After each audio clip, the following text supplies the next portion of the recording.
So, did you make contact with aliens? Were you taken to another planet, to a mothership? How did they communicate with... Can you tell me what they look like?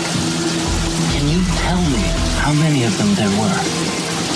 Were you given food?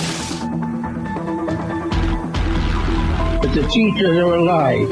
They're not books. They are the very living essences of nature itself. What a strange person. Unbelievably powerful supercomputer that's running our reality, and we don't have a clue as to how to operate it. So when maybe you or somebody else creates an AGI system and you get to ask her one question, what would that question be? What's outside the simulation?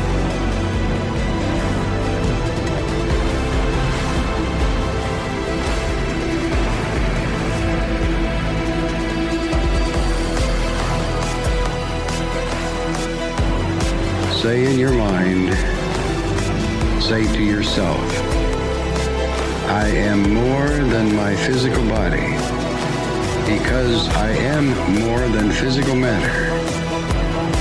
I can perceive that which is greater than the physical world.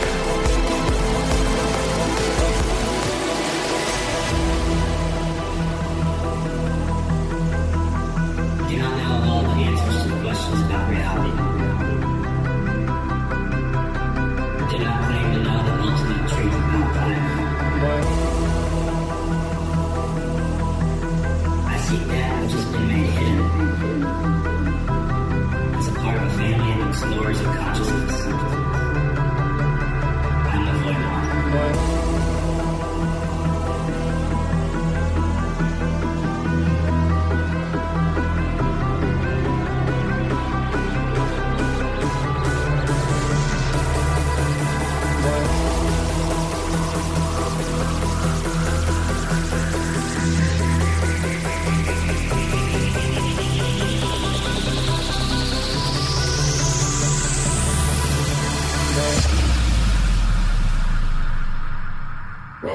Welcome to Lighting the Void. All broadcasting from New York, upstate near the Great Lakes, it's Lighting the Void, and I'm your host, Joe Roop. Guess what time it is? It's the New Moon Show, Cosmic Conditions with Mary Dusina. We're live on the Fringe FM, KTLK, digital broadcasting. That's fringe.fm. That's the website to go to. If you go to thefringe.fm, that'll be the production services site. So make sure you go to fringe.fm if you want to hear the radio show or download our app. If you want to support the show, you can go to lightingthevoid.com, click on the Patreon banner, or make a one-time donation, get some swag, get an altar box. We need and we live and we thrive on your support and your love too. God, right? So look, let's do this thing, right? So we're going to get right into it. Every new moon, if this is your first time listening, we do Cosmic Conditions with Mary Dusina, who is pretty much the mother of the show, right? She tells us the energies that's going to happen, and then you call in, and that call-in number is 1-800-588-0335. If you can't get through, just keep trying. There's 4 lines.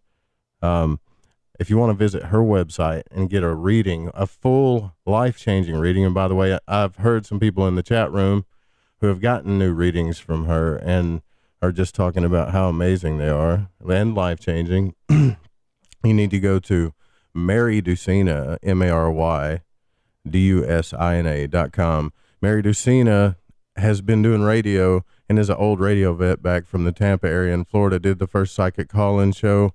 Back then, born on Halloween, my favorite psychic, my favorite witch mother, my favorite everything.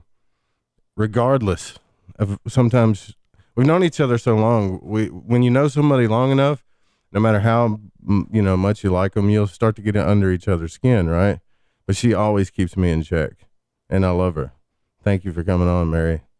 Thank you. Oh, that was thank so you. sweet. Thank you. Thank you, Joe. Thank you, and welcome, beautiful light void walkers. And boy, has this, since the full moon in Leo, around the 27th, 28th of January, when we had our full moon rise up in Leo, to this point, 2 weeks later, I can certainly testify that every connection I've been having with people has been some of the most intense excavations emotionally that they found themselves going through or wanting to go through, like really embracing the frustration of what and how they've been holding themselves back. So they're wanting to take this Aquarian energy and shift and upgrade their hard drive programming and escape from and be liberated from how the past, whether that's past lives, past relationships, our childhood wonderland, Alice in Wonderland for a lot of us, has somehow either fractured or empowered us. And so I was telling Joe right when the music was playing, it's so intense and so electric that I wanted to just have everybody close their eyes for just a moment, like maybe don't scroll and don't chat and don't text. And if you're on the phone lines, just I promise it'll be a powerful, poignant moment of shielding up at this time, because new moons are seeds of intention, powerful times of affirmative inventory. And right after we had the moon slipped into the mystical sign of Pisces at 11:23 p.m. Eastern. So this is a very powerful time to invoke your guardian guides and sacred angels. So just close your eyes and breathe in, please. Almighty I am, Almighty I am, holy, holy, holy is the Lord God of all hosts, who is, who was, and who shall ever be. Great Spirit, Holy Spirit, imbue us. And in this silence, as we breathe, as we allow the imbuement of light, thank you for this higher vibrational Aquarian celestial lineup and how it hits your chart, my chart, our charts. Thank you for the highest frequencies and hallowed harmony for us to be able to effortlessly be liberated from any and all uninvited energies, any and all deleterious, weakening vibration energies. We release them now, all of them, to the next level of love's light. And we claim our soul sovereignty, and we allow our authentic self, and we pledge that we're okay and that we will endeavor to love ourselves as we are, one with the divine source. Aho, amen, so be it. Thank you for that indulgence. I appreciate it. I just think it sets the tone for those people that don't want to call, for those people that just want to listen and hope to find a message that speaks to them, even if it's another caller. Joe and I have found that's happened over the 2.5 years that we've worked together, that when you form a tribe, a congruency starts to happen, an altered family starts to take place, and maybe the people in your family or the people in your intimate relations don't seem to always have your back, or you're working on karmic and soul lessons there.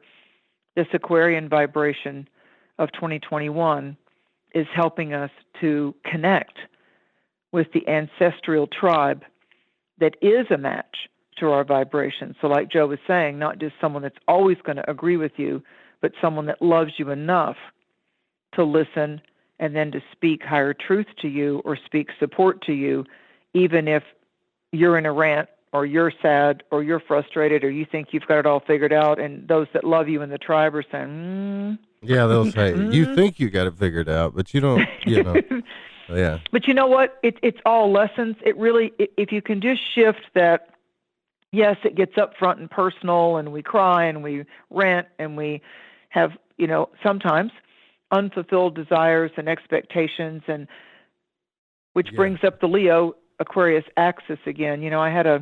I did a show in Florida also called The Psychic and the Psychiatrist, and we were both Scorpios. And on air one time, I found it to be so fascinating, and I took it as one of my affirmative medicine models to work with my life, because people would call in about psychiatric type of frustrations, and then it would bounce over to me, and it was really woo-woo at the time because psychiatrists weren't so, apt to want to appear with a psychic. Yeah, right. And so he said, when it comes to your emotional, intimate lives, I'll give you a little rhyme that'll help you. Big expectations equal big disappointments. Little expectations equal little disappointments. And no expectations equal no disappointments. That doesn't take away how much you care. It doesn't take away your fantasies and your desires and navigating forward and being excited about a friend or a job or an intimate vacation, escape, bonding. But it does teach me about not loading my expectations on someone else, not loading my unfulfilled desires and expecting an outside source or an outside person, be it family, job, or lover, to fix me. And so if we can start to look at the vibrational medicine of Leo, which is the heart chakra, Leo has to do with the courage to seek our creative desires, to manage our will to be constructive and not self-destructive to others or ourselves, so we don't slip into narcissism, so we don't slip into victimhood. And Aquarius is bohemian. So when you have each year, when we have the Leo Aquarius dance, now we got to backtrack just for a minute. We all are very aware of the lockdowns that happened with the very rare, it hadn't happened in some 700 years, in January of 2020. Yeah, can I say something real quick? Just, I Yes, really sir. want to say this. Don't, Yes, sir. like, because I've done this before. When you hear Mary's message, you start thinking, yeah, this person did this to me and this person did this to me. Like, you try to see it in yourself, what she's saying too, you know? Like that's precisely how I mean it. Take it to yourself first. Yeah. Joe's absolutely right, because even though we have outside people come in and love us and trigger us or walk away or come in closer, they're all still teachers in our life walk experience. So just go back to school. I mean, there were teachers that you found to be easy. There were teachers that you found you could manipulate. There were teachers that you didn't like, but you still had to go through the course. The course still had to run its course. So this is teaching us about the Leo of I will, and the Aquarius is I know. So if this is the Aquarius rodeo. When we go back to January of last year, it was very Saturnian. You know, we had that big lineup in Capricorn, and it ended up playing out to be lockdowns from political divisiveness and science and virus, divisiveness, and to mask or not to mask, or to get a shot or not get a shot, and who hates who, and all the civil unrest. People forget so quickly. In summer of last year, I mean, fire in the streets when Mars was in Aries. So you move to this year, and we have the liberating electrical frequencies of Aquarius. Aquarius is bohemian. It's the gypsy. It's yang energy. It's electrical. It's positive. The symbol of Aquarius are the waves of electricity. So it's space, it's sky, it's clouds, it's stars. It's ruled by Uranus, which is lightning bolts. And so it has a lot to do with sky world creatures, the internet, things we can't see, cloaks of invisibility. When we feel in flight out of our body or when we board a jet, it's AI.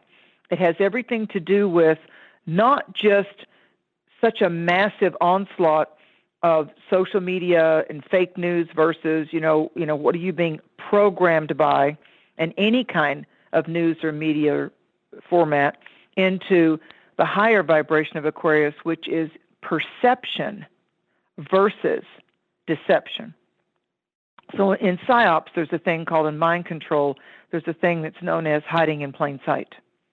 And it's that whole thing, if we just bombard them enough with this, they'll start to believe it because it's beginning to be a repetitive bounce into your subconscious. And so your subconscious is a recorder. It simply records. It's the visual life recorder. So the Aquarius energy right now this is a very powerful day, no matter what's been going on, because we had the new moon join at 23 degrees, and I haven't heard a lot of astrologers talking about this. This is the 5th new moon in a row, and March will also be the 6th one. The 5th one in a row at 23 degrees, at the mathematical point of 23 degrees. So we look at 23 adding down to the single digit of 5. 2021, numerologically, is a 5 vibration. So this is the year that we change and evolve and get liberated from everything that we were forced to see when we were coddled and put in cages, some of our own homes and things. You don't get to work at the office now. Go home. Do it there. Figure it out. And there was a lot of loss last year, and there certainly was a lot of fear. And there were a lot of fantasies of fear. And people are still triggered. And this is not easy. We're just, it's like it's been over a year now, folks, and it's like I'm tired of being locked down. I'm tired of being told what to do. What's this cancel culture? Why can't I say those words? Don't tell me. We the people is Aquarius. And we're starting to push back on, wait a minute, there's too many double standards out there. Blah, blah, blah can say whatever they want to, but then you shut down somebody else's YouTube or social media channel or Instagram or, in the news today, several people got bounced off of this or that, as far as jobs and all because of what they said and how they said it. So there's this attack on words. Now, any of us that have ever studied metaphysics, empowerment principles, affirmations, intentions, casting, any of that, you learn very quickly when you get into metaphysics and spirituality, whether it's Baptist, Jewish, Baha'i, Native American, that words cast spells. Word power is sometimes it's born from thoughts being things, but then when you cast it with your own body voice box, when you cast it forth, and we've all lost control in anger, or when we've had the ugly cry or a scary clown, or we were just venting and ranting. Aquarius is an air sign, like Gemini and Libra. Mercury is retrograde in the sign of brilliance, Aquarius, and it's telling us you need to become cognizant of not only your self-talk, but what you're casting out there. So anytime you've got something going on that's big with the air signs, we have the North Node right now in Gemini, and Mars right now will move to Gemini once it gets out of Taurus. But when we look at February, and if those of you that listened to the show last November, December, I said the first 2 months of 2021 are going to be the most intense and the most revealing. So you get buzzwords with Aquarius like shock and awe, sudden, rapid life revelations about, wow, never thought I'd hear that from them. Wow, are you kidding me? Right. You're just gone? That's just it? So, and it's involving our heart chakra, and where Aquarius rules the circulatory system in the body, Leo is our heart drum. So right now we're beating our heart drum. It's almost, is it a war cry? Is it a call to order with the tribe? But we're going to see truly what's true and real and authentic about owning our own stuff, like Joe was saying, owning our own stuff and being able to take the vibrations higher. And again, whether that's through therapy, dream work, meditation, Reiki, yoga, music, solitude. Everybody acts like they're real fed up with solitude, but if you look at that word and do a play on words, how about your soul and your soul attitude, solitude? What did you look at what you gained from being held back and pushed back for a whole year in 2020? We're beginning to emerge now, and we need to be acutely aware in our perceptions so we don't deceive ourselves. Start with yourself, that we don't, it's like there's no going back to the way it once was, because there was a whole lot that we've now seen that we appreciate more, that we won't take so quickly and be complacent about it or take it for granted. And now we have to discern and choose who, what, how, where matters. I got to tell you too, I've thought my cheese was sliding off the cracker because my brain was just flying all over the place. My emotions are all over the place. Right. I've talked about it on the show too. I'm like, I need, did you? Isolation isn't a bad idea right now for me. I can tell you that, Right. It's not. Well, it goes back, Joe, to thine own self be true. And we've all met those people that will say things like, oh, I'm better busy. And they become obsessed and they become distracted and they're addicted to the internet all day long, whether it's gaming or even if they're doing creative, wonderful stuff, writing a book or things like that. But what happens is it's distracting from really going in and doing a little self-check, like maybe get up in the morning when you first go to the shower, you brush your teeth or you look in the mirror. How am I doing with myself today? What did I wake up with from the residue of my dreams? maybe I could do just a little quick energy shield or prayer or give thanks for my life and the ability to really live it. Maybe I could shift the focus away from being too self-absorbed by praying for some people that I know in my tribe and my friends that are undergoing health situations or surgeries, or they're surviving a divorce or a sudden death or an accident. Maybe I could take the focus off of just what's going on within me and be giving. Doesn't cost anything to give forth some good energy. It takes some discipline, but I do it every day. Whatever comes up in our present scope of people. And I know, Joe, you're bombarded by messages and text and things all the time. So when you're in the media like you are, when you become a talk jock or you become someone that's producing like Joe does, and the different people that he has on his station to be able to give us all this wonderful information, the way that we can include Joe and include the other the guest and the host that give us relief and insight in the night, in the day. Those of you that are morning people, I'm nocturnal, but those people that are coming on the airwaves, Aquarius, Gemini, Libra, the airwaves, that the information that's flowing in the etheric of the internet or the phone line or the text or your Wi-Fi, everything that's going on with the internet, look at how it's happening to you in the spiritual net. Are you getting twisted and entangled and all caught up in someone else's drama or someone else's addiction to drama? That's the shadow side of Leo. Or your right own, now we have or your own addictions to your negative thoughts that cause absolutely drama. That's all. Yeah, absolutely. That's all inclusive. Thank you for saying that again.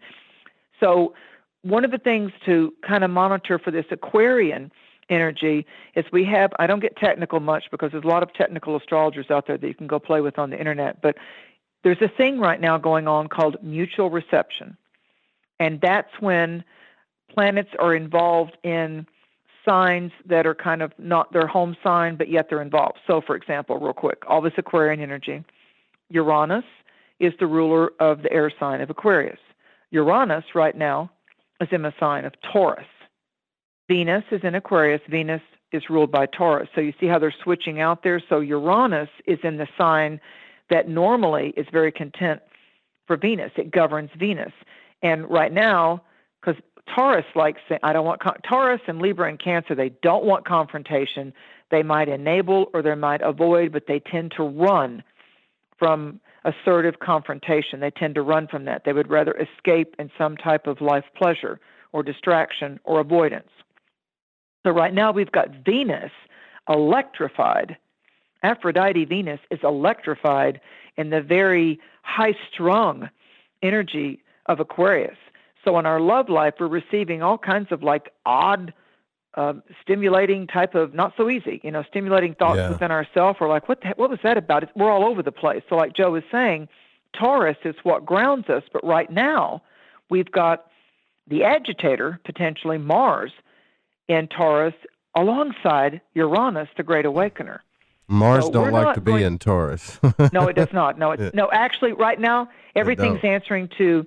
Right now, as we speak for this Aquarius new moon, Venus is in charge because of all the 6 celestial triggers, the sun and the moon as luminaries, lighting up Venus in Aquarius, and she's right next to Jupiter and the moon right now. So what's happening is today we had Venus and Jupiter kiss, or Venus Cazimi, and so regardless of what's going on externally around you, any fires you've got to put out, any dissension or any cross-purpose type of things going on between you and someone that you care about, if things have gone wonky, remember this, it's Mercury retrograde.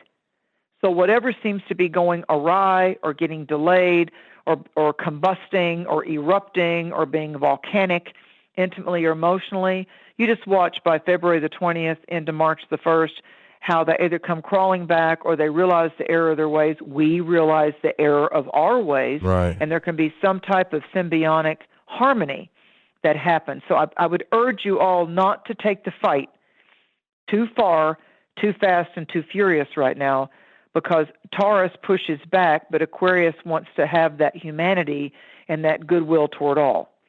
And so if you are one of the 4 fixed signs, which on the natural Western zodiac has to do with earth, fire, air, water. So if you are Aquarius, Taurus, oh my Lord, you're in the spotlight, especially Aquarius. You're in the spotlight of all kinds of personal reinvention.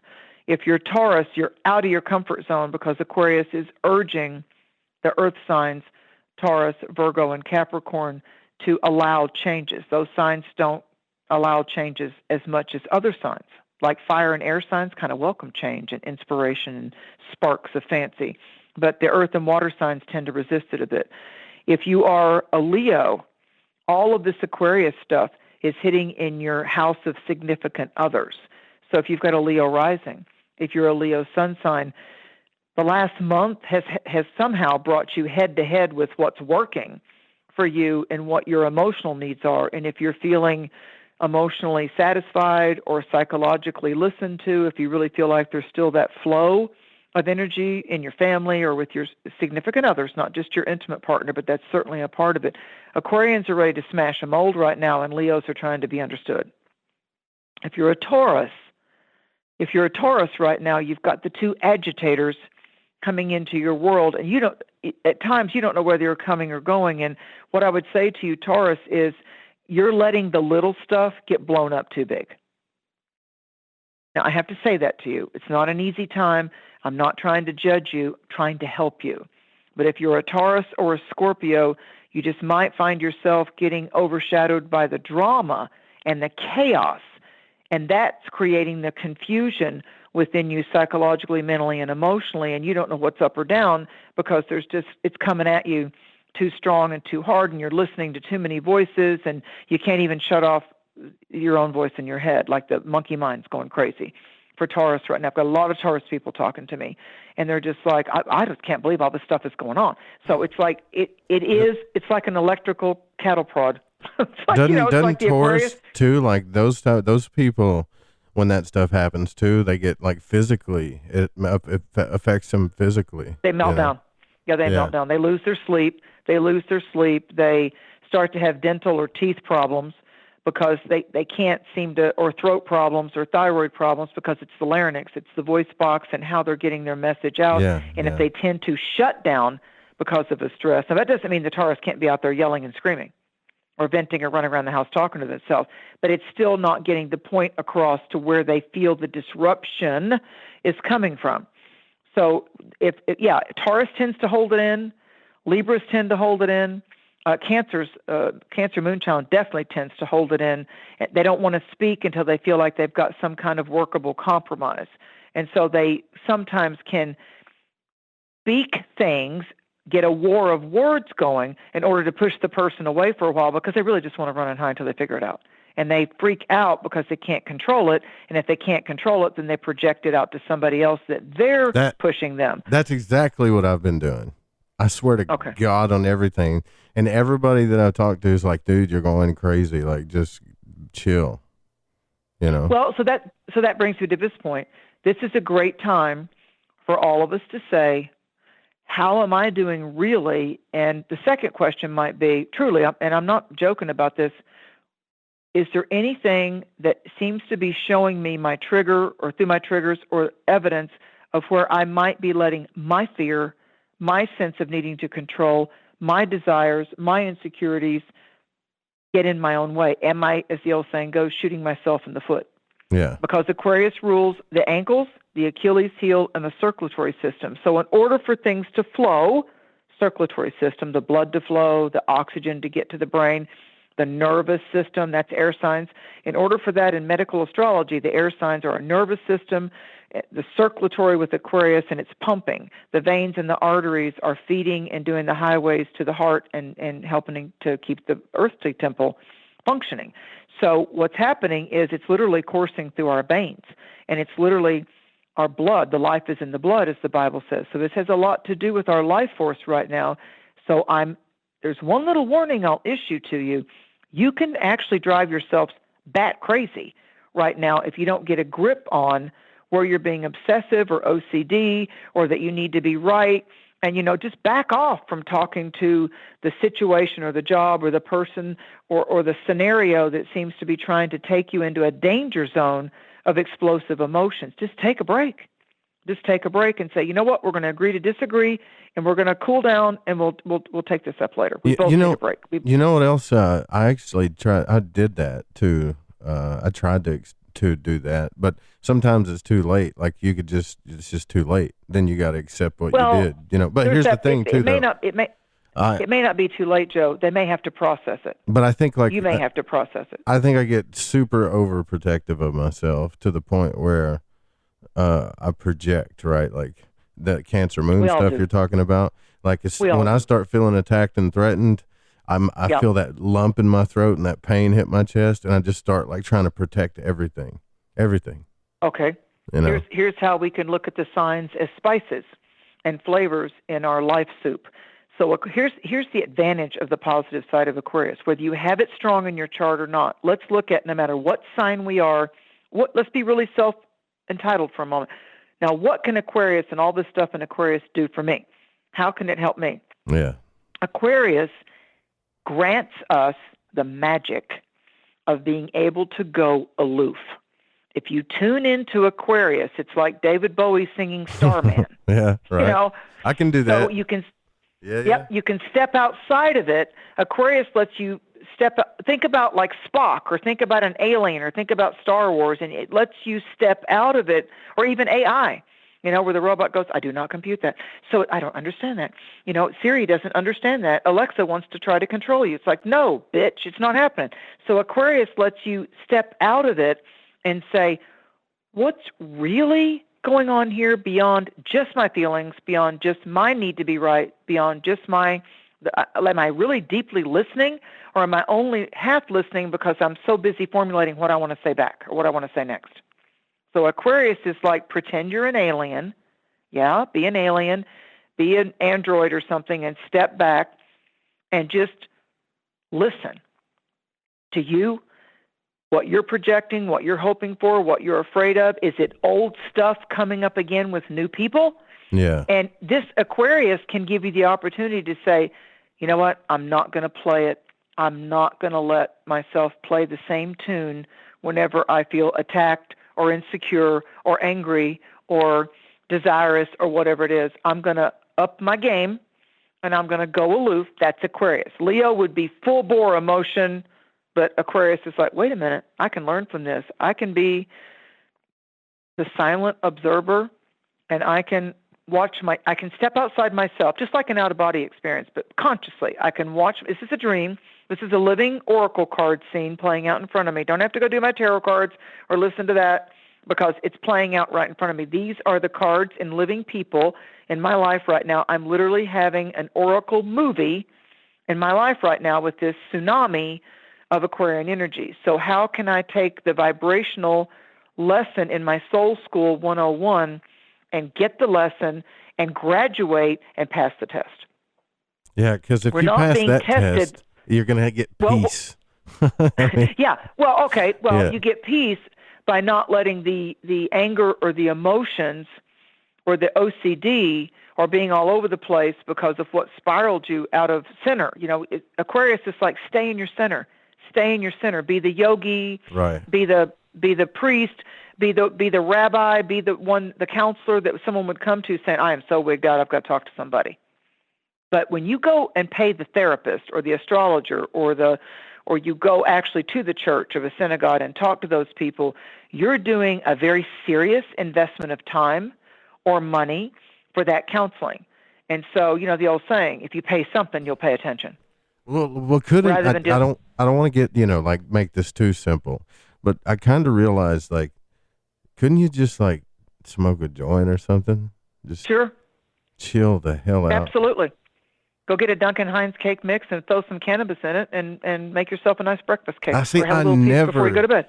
Ever, and this is the thing, like I never do that when I get all emotional or all up in my head and even get to the point of weirdness or craziness. I never do things because I grew up around alcoholism and stuff, so I always thought it was bad to go do things and like, no, you got to deal with it. No, you don't. Sometimes you just need to chill out. You just need to, like, you know, I'm not saying do drugs. There's a big difference between, you know, right. There's a big difference between using a liqueur or a glass of wine or a medicinal herb in a posture of wanting to gain insight rather than to escape and fall into an addictive, zone out. That's not, it's like if you're just drinking to get drunk, you're not really working on dealing with anything. It's full bore escape and denial, so I'm not saying get yourself so, just stoned out that you don't care about anything anymore. Sometimes people need to do that just because they're getting overwhelmed and they're going to skits out. But on a regular basis, you're just becoming an addict, and you're just becoming an avoidant addict, and it's going to, what it does is it pushes the pain deeper into your cellular structure. Doesn't mean you can't overcome it. So let me run through the signs real quick, or do you need to take a break? Well, we already missed the first break. By the way, I do want to mention we added some more days to at KFSA there in Fort Smith and Fayetteville. So I think we're going to be like there 7 nights a week now. So hello, everybody out there. All right. Bravo. Congratulations. So happy birthday, Aquarius, by the way. Don't want to miss that opportunity to say that. And I want to start with them because for Aquarius, all of this, like last year, Capricorns were like, holy, Capricorns and Cancers, Aries and Libras were like, okay, things are looking up. Can I trust it? And right now, all of it's shifting to the fixed signs. It was hitting the cardinal signs for a while. Now it's shifting with Aquarius being the leader because these 6 celestial triggers are hitting Aquarius. Then we have the North Node in Gemini. So it's an air sign thing. So we have got to get a grip on our beliefs. What's our anchor intellectually? What are we affirming? What are we claiming? What do we keep? Where our attention goes is what's going to manifest. So we can't act like we have all this great magic and ability to do alchemy and everything, and then just go right back into our same little typhoon of negativity. So we must start getting responsible for our own selves and what we're projecting and what we're drawing to us. Now, Aquarius is electrical. So right now, we're all charged up. Right now, we are electrical antennas. So we're pulsing and giving off a lot of energy. Where Capricorn in January, that's magnetic. It's one of the feminine magnetic yin vibrations. Right now, we have to be very cognizant of the type of energy we're giving off. We can be the shocking one. We can be too much, too bougie. We might be pushing people away because of our intensity of frequency, because Aquarius is all about that. So if you're an Aquarius or a Leo or a Taurus or a Scorpio, you're on high. The button's on high, and it's like full bore. Red alert. There's a lot of there's a lot of electricity and energy coming forth from you. So you have got to become very aware that you're all charged up. You're all hyped up. You're all amped up. You're on full. You're like in passing gear in the car. Just like so you're like revved up. So if you know that, then that gives you the advantage, Aquarius, to go into the Aquarian aloof mode and say, let me step back from this. Let me look at this, not from just two sides, their way and my way, but let me look at it from all 4 sides. Let me give a panoramic glance to this. Yep. And especially Aquarius. And second to that is Aquarius's polarity opposite sign of Leo. So Leo right now might be taking the hits thinking that it's coming from their partner, having a hard time with their child, or a parental figure. For Leo, the frustration might be, what the heck is up with them? What's wrong with them? I can't seem to reach them. So Leos might be going into a silent mode or not talking to each other or cutting each other off from verbal resolution because their pride's pride goeth before a fall. Leo, the pride of lions. So Leos, if they don't feel like they're being seen or appreciated, they shut down. Yeah. Aquarius will be the one that comes up to you and says, what's going on? Listen, don't tell me there's not a bridge between us because I feel it, I see it, I know it. Right. And so Aquarius, boom, they'll come right in. So happy birthday, Aquarius. But man, there hasn't been this many lineups of Aquarius with the new moon since February of 1962. That's why me and Ryan Gable, when we talk, like it's not really a conversation of statements. It's a conversation of questions, right? Like I have Aquarius and Venus and he's Aquarius sun. And when we talk, it's just like questions. It's kind of cool. It's a probing, it's a probing to be able to unearth some wisdom, because if Aquarius is space and the upper realms and the ability to have our guides and our ancestors. I mean, Aquarius also rules indigenous cultures. So our ancestors, our beloveds that are in the spirit world, the Celtics call it the Summerland, or anybody that wants to communicate with us from the spiritual realms or the intelligent life from other systems, the way we can learn about the power of the fuel of food, or more intelligent, Aquarius, eating and eating habits. This is a perfect time if you'll just shift your attention to this next 30 days. You could get on a nutritional plan, a holistic mode of managing your stress and what you're eating and why you're eating it, and the type of biochemical, Aquarius is science, biochemical fuel and reactions you're having to how you usually eat versus if you'll upgrade your patterns and your habits, and just try it, for God's sakes. You know, everybody gets into the habit of, no, I want a cheeseburger. That's my comfort food. Or I want macaroni and cheese. That's my comfort food. If you'll just, Apple maybe it'll Jacks. taste, maybe it'll taste funny at first or be weird, but you're first going to detox when you start to come off of too much salt or too much sugar or too many preservatives in your food. And I know Ryan knows a lot about that. I've studied it for 25 years, and believe me, the first time I thought about eating broccoli as a mainstay, it was like, I got to eat that stuff raw, and I got to dip it in $1,000 blue cheese. Get some tea. That's what I just got mine new peppermint super tea from Ronnie. You know, get some of that. Yeah, he does great stuff. It's awesome. Yeah, absolutely. Well, and plus peppermint cools down on Aries. Yeah. Peppermint will cool you down. Peppermint is a type of herbal plant that cools. Cools. So so Aquarius and Leo, it's all about you having this mega watt spotlight on you. So in any way that you think you're going to get away with being an energy vampire or a thief of love or stealing or conniving or manipulating, it will blow up in your face. It is. You shouldn't do that anyway, but, shouldn't, sounds like a judgment. But I'm just telling you, this is number one, Aquarius, clean up your act. Number two, Leo, believe in yourself and stop needing other people to always acknowledge you. Just show up and be generous and be loving and be funny, and you'll get seen all over the place. Leos so if you're a Taurus. Leos are awesome. Sorry. I love Leos. Yeah, I get along with Leos too. Lion's one of my totems. If you're a Taurus, it's 10th house. So it's like work and career is going to be a distraction that seems to somehow be a place or a pasture. Taurus, the bull, the new lunar year of the metal ox. So that's the second sign in the Chinese zodiac. Rat goes with Aries and the ox goes with Taurus. So we now have the metal, so it's more firm. It's like right now for Taurus in the metal ox year, we're supposed to be paying attention to the details, and it's okay if it's not happening so fast. The ox is a work animal. Taurus, the bull, they're not really fast-moving animals. So this is about due diligence, and this is about trusting new, innovative concepts. Mars is also in your sign. Uranus is in your sign. Taurus, it's opposite you guys, Scorpio. So you're looking at identity chaos.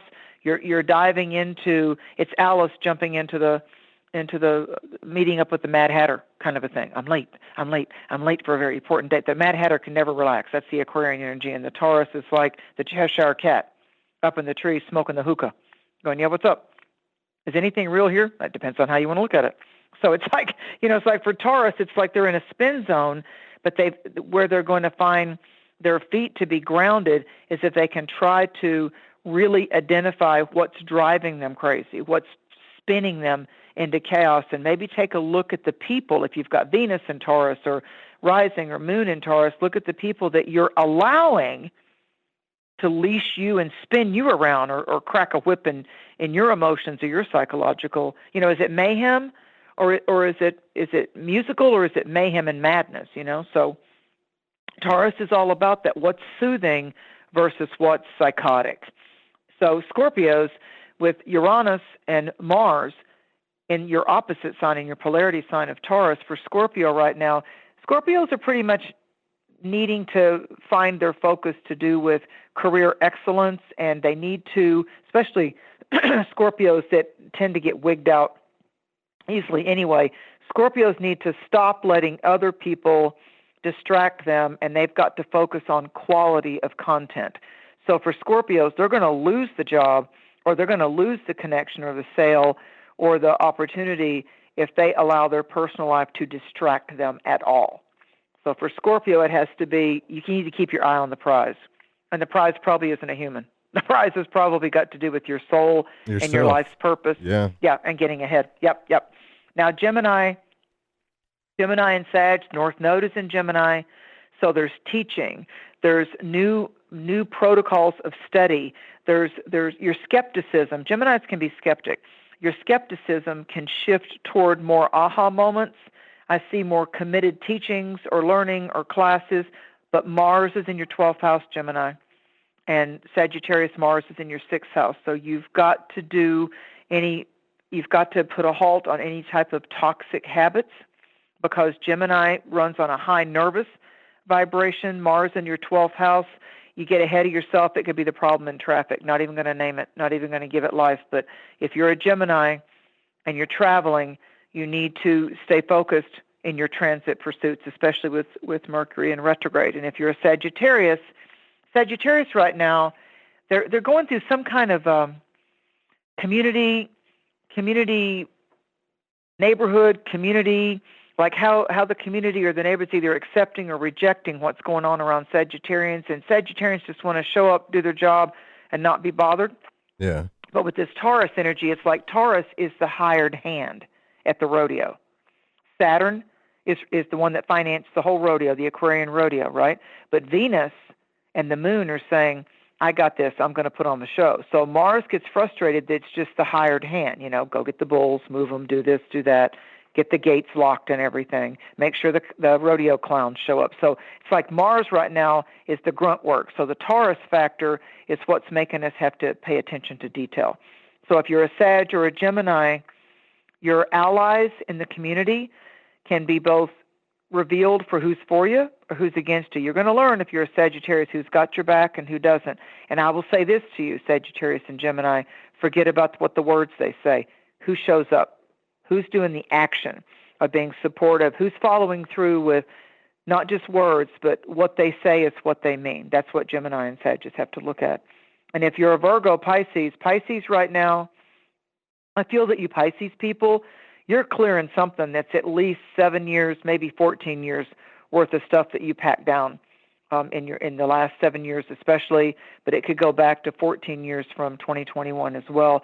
Pisces are going through a massive psychological detox right now. So those of you Pisces that are people pleasers, the Pisces that always want to show up for everybody else, secretly hoping that they'll love you more or by your gifts and your skills and how you heal them. Yeah. So for Pisces, you better take care of yourself. To thine own self be true. It's time for you to have maybe the hermit mode, nurture yourself, to try to upgrade your thinking patterns of your expectations and your inner quiet resentments or hopes of someone holding you the way you hold space for other people. If you're a Virgo, wealth of health. What's serving you best in overcoming adversity? Virgo, you don't have to give them a long forecast. They just take the theme and they run with it. So it's the wealth of your health.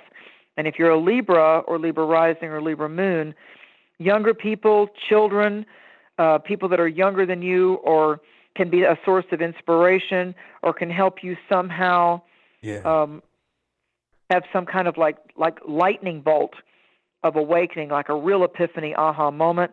Past life stuff could be coming up for people with the Libra vibration, and I feel like I keep getting an image for Libra of like the magic genie. You rub the golden lamp, the blue genie comes out and says, which is where the word genius comes from, the magic genie, and the genie looks at you very Saturnian and says, you got 3 wishes, bitch. What are they? Start now. Thanks for freeing me. However, I'm free. I got to get going.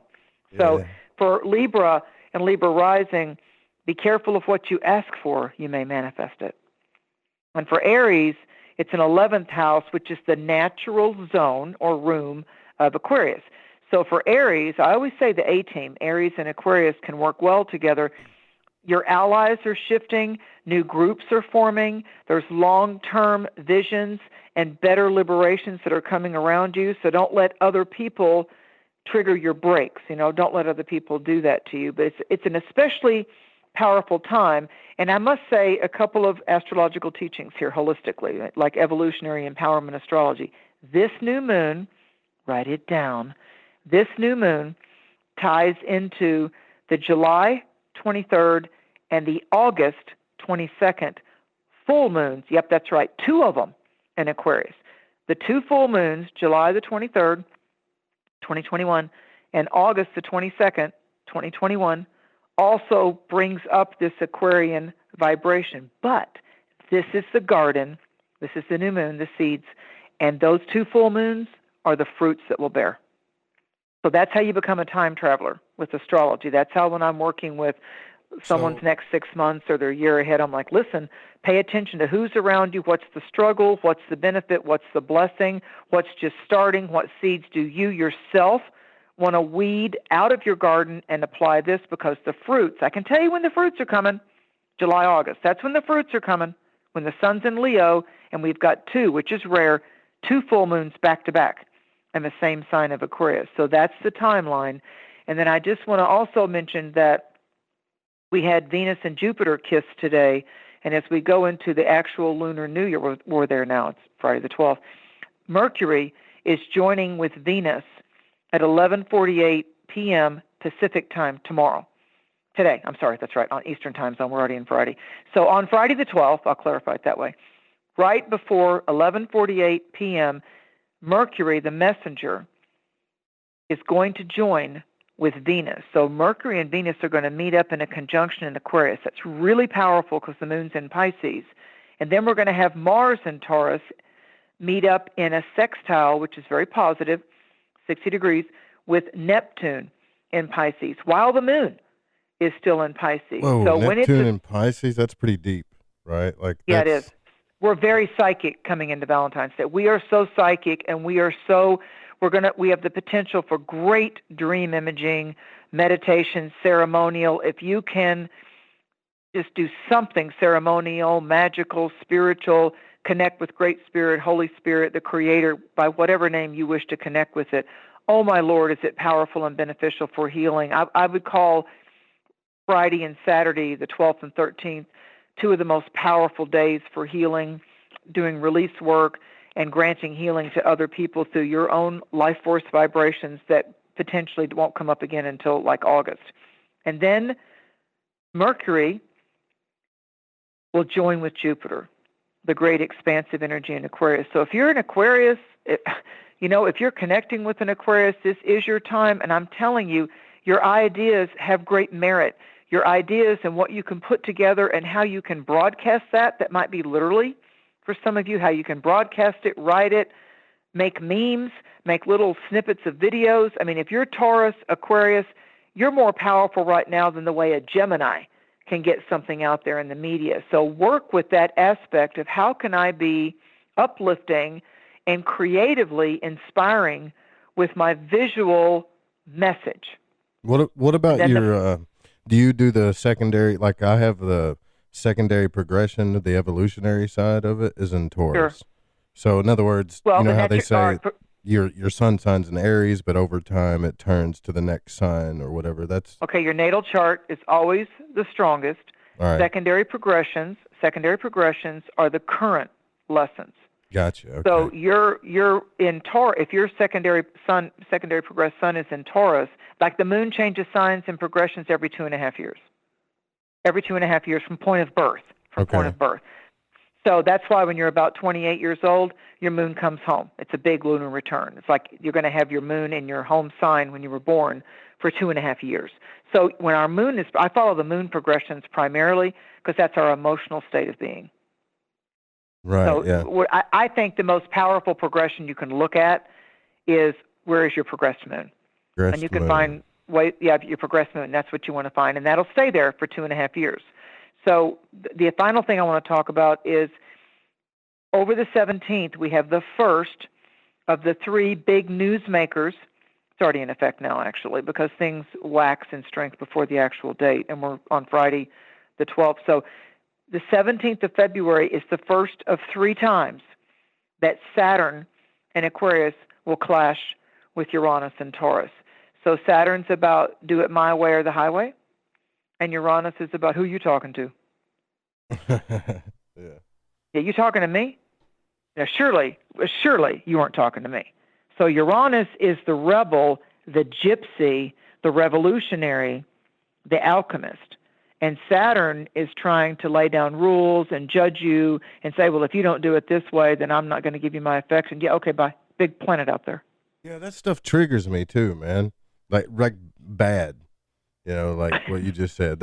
Those two things you just said right there, I feel completely disrespected, and like it makes my stomach turn a little bit. I don't know why. And what's the basis of that? Because it's someone telling you what to do, or the underlying message of I'll reject you if you don't do everything I say. That one for sure. Yeah, that would fit a Cancer moon. And that would fit why you feel the stress in your stomach. When you say my stomach turns, we need to all listen to ourselves about, what they say, you're a pain in the ass, or you're a pain in my neck, or, that's where we're subconsciously storing the stress, or the people that get the headaches, or all of a sudden their nose starts to run, or they get diarrhea or constipation. That's your body talking to you about, this is where I'm holding this stress. Or people that break out in hives or get shingles. Yeah. Or get a bad cold, and they just got, that's their body trying to transform and get the energy out that just got, speared into you. It's like a spear in your side, which goes back to the metaphysical and past life ideology that wherever you might have a birthmark or an unusual mole or mark on your body is one of the exit portals of how you died in a past life. Yeah, that's crazy. We got to take a break, Mary. That's okay, and then we'll come back to phone calls because I can feel it. People need it. All right, yeah, we'll be right back. 1-800-588-0335. That's the call-in number. We have a couple of lines open if you want to jump on them. Get your free reading from Mary Dusina. More of Cosmic Conditions coming up.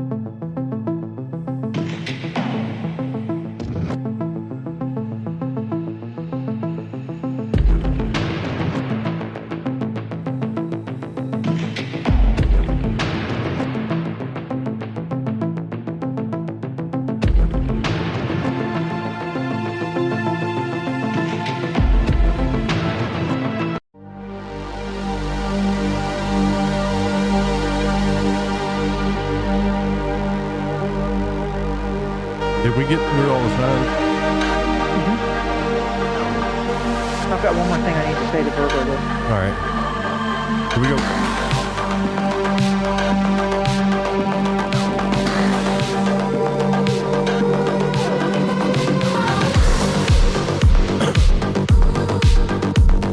All right, 1-800-588-0335. 1-800-588-0335. That's the call-in number for tonight if you want to talk to Mary Dusina. If it keeps ringing or it's busy or whatever, just try, because the lines are full. But the second somebody hangs up, you know how it goes. You know how we do around here. Before we start taking calls, Mary, is there anything else you want to say?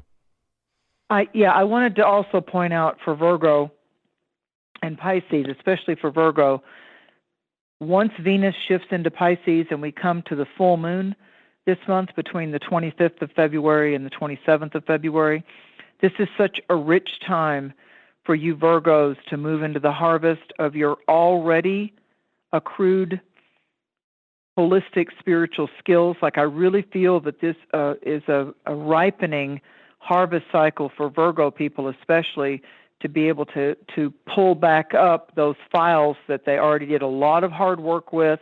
They studied what was holistic, they studied the food, they studied spiritually how to protect themselves and what was good for them. And I just feel like that Virgos may be coming into a really strong wave of divine love, and a very abundant success cycle is coming around Virgos. And I really feel that it's because of they never try to push to the front for the most part. Virgos are always there to try to inspire and encourage other people. They're like the Zodiac cheerleaders in a sense of like, you can do it, you got this. And for Pisces, your strongest full moon of the year is coming up in the third week of February. I mean, we're coming into the middle of February now.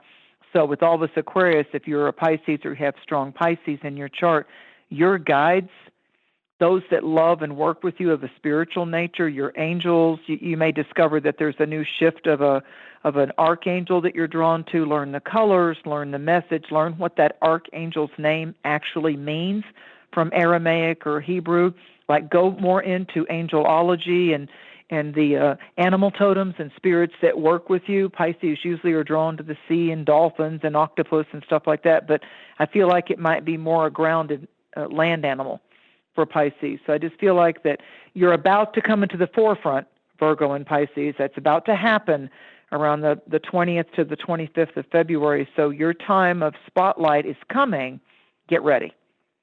I just dropped your tarot cards for tonight, the Ace of Swords and the Judgment card that you pulled. Okay. That's in the chat at thefringe.fm/chat room. If you guys want to join and see that, it's in there. Let me give two statements about that. The reason that the Ace of Swords came out is because all this Aquarian energy, for me, and I'm not saying I know it all, be all, end all, but for me, the swords represent the air element and the air signs. And so the Ace of Swords, it was Aquarius. There was like 6 celestial triggers in Aquarius. So to me, the Ace of Swords is great force, like the force, like the invisible forces and the source of all that manifests. Great force in love as well as in hatred. So we have to make that discernment choice. We have to not get taken out of our center. There's great force in love right now by you remaining the avatar, like the movie Avatar. Be like the blue people, an avatar going to the world tree. This is a time to work with the alchemy of love. That doesn't mean you take abuse of any kind, nor give it, like Joe said, take it back to yourself, nor give it in word or deed.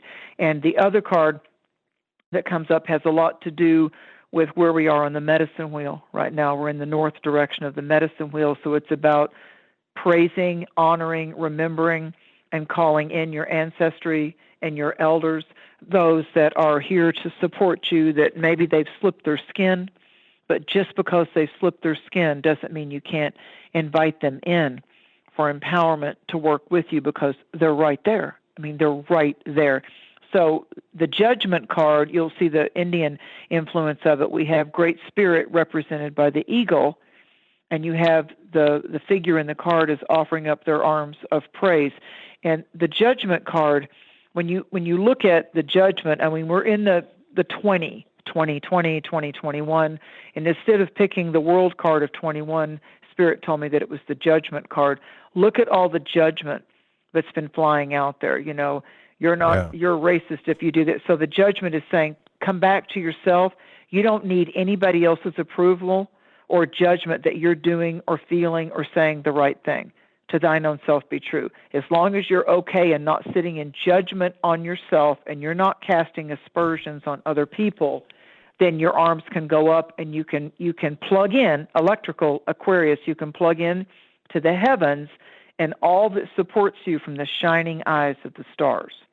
So it's the above world, it's space, and it's all that invisible treasure that's above our heads that we can tune into right now and take advantage of, instead of just being so distracted here below with earth things and material things. All right. Amen to that. All right. So let's see. You ready, Mary? Mm-hmm. Mm-hmm. Here we go. Get this thing going. Let me make sure I got this set up right too, because I don't want to fire this off on a bad note right off the bat. All right. No, we're good. 516 area code. You're on the air with Mary Dusina. Who are we speaking with? Hi, this is Jessica, first caller. Hi, Mary. Hi, Joe. How are you? Hey, how are you? Oh, I made it to the first call, Mary. Thank you so much. That's very gorgeous thank you. Stuff. Gorgeous stuff. Thank you. Gorgeous stuff I'm hearing. I'm a Gemini girl and Leo ascending, hearing such much gorgeous stuff here. So, Mary, just a quick question. You just mentioned something on Virgo. So I'm a Virgo moon. So you just mentioned some divine love and abundance. So anything with the Virgo moon there? Well, with the Virgo moon, that's your inner, that's the way you get your needs met. The moon is really what we're attracted to in another partnership or significant other. It's like we're looking for the lover that represents our moon sign. Yeah. And it's like people think about Venus and Mars, but your emotional needs and your psychological squeeze get satisfied by the moon sign. So you're coming up to your partnership full moon as you come into this Pisces moon that's coming up, and Venus is going to slip into Pisces. And so the fact that you've got the Gemini, the dragon's head or the North Node is in Gemini, so it's really raising the bar for you as far as you not being so afraid to let your own vulnerability come out a little bit more and to trust again and stick that toe into the water. And I feel like you're a work in progress. I feel like that Spirit's been working on you and around you for a while. I keep going back 3.5 years. And I feel like that you are coming into an abundance.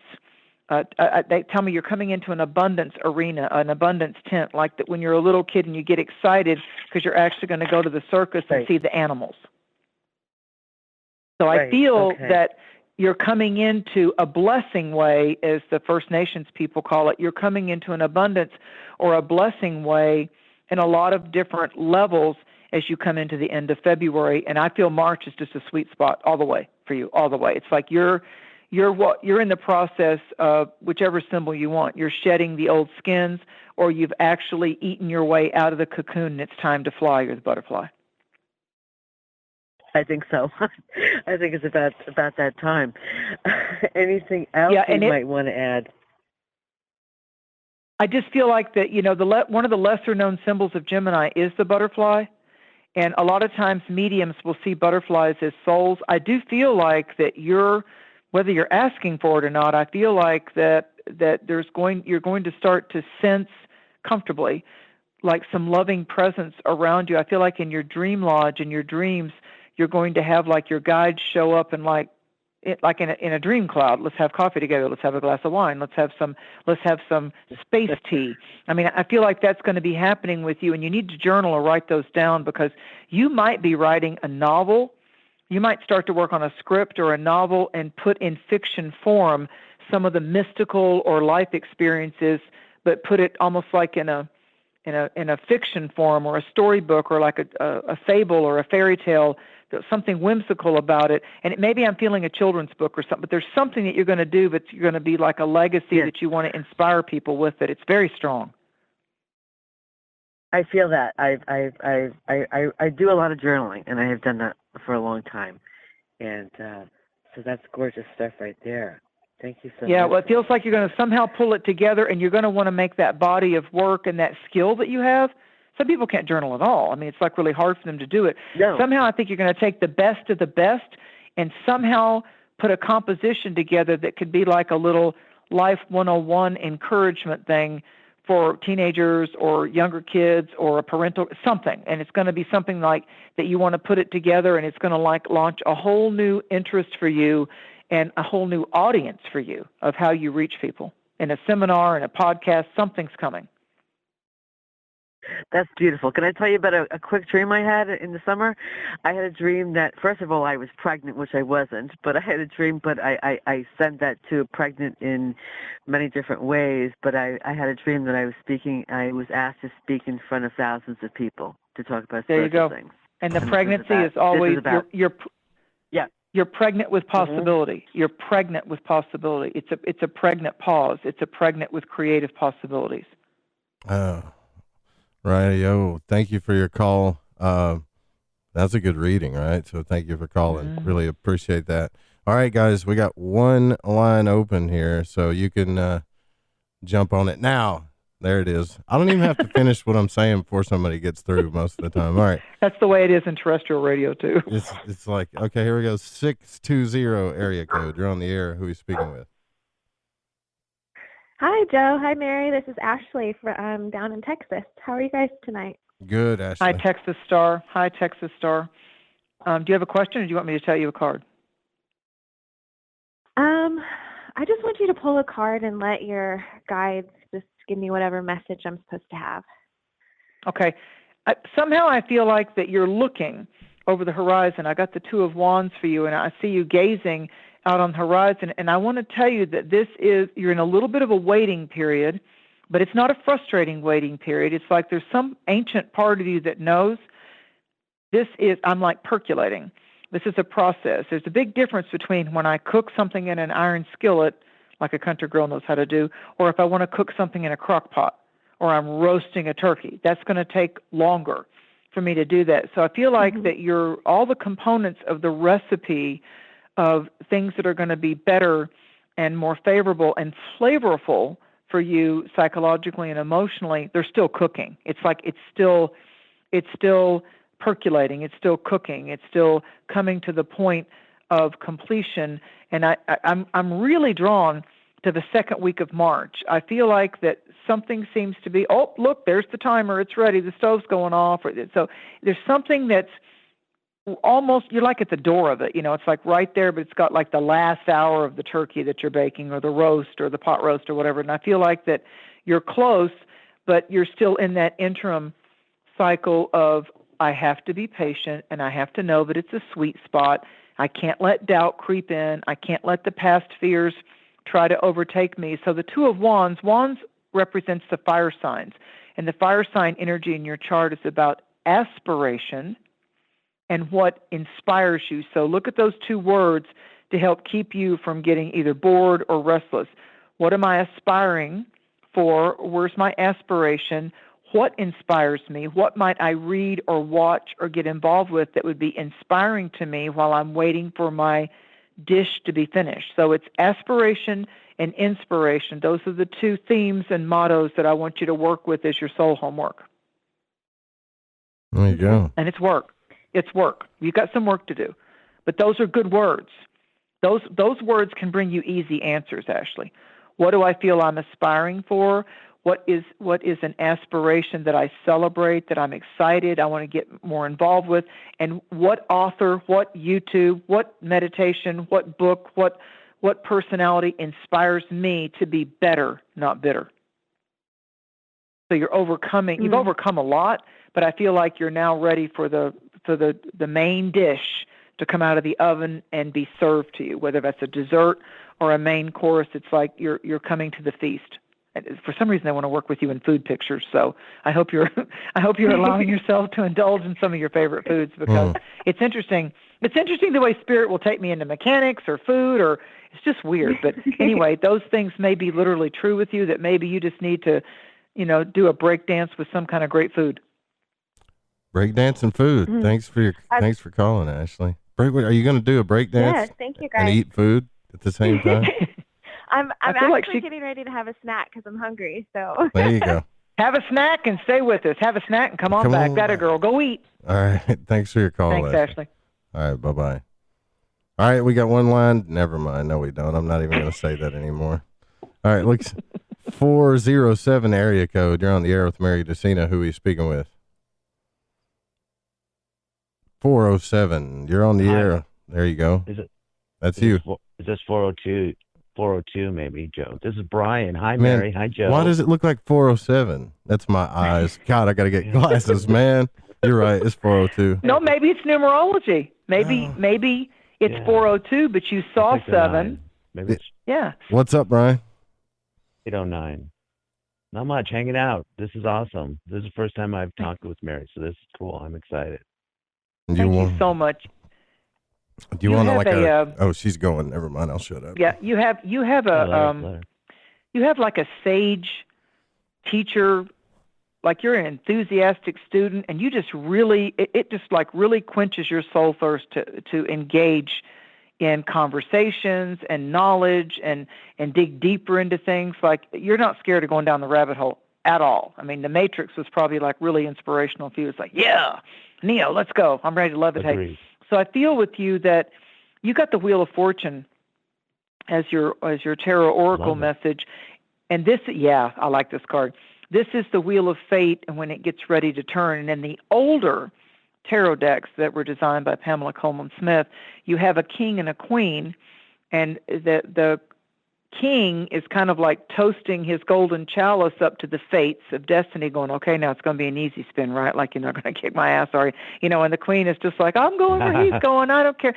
So it has a lot to do with, the wheel of fate, the wheel of changes, the turning of the wheel of the year, the roulette wheel, all those kind of things that are wheels. Wheels have a lot to do with being able to round out and take you from another point into another vortex. And I feel like that there are some very interesting, like I see you as like an investigative journalist, or like you really like to like part of your great conversation starters is when you can find someone.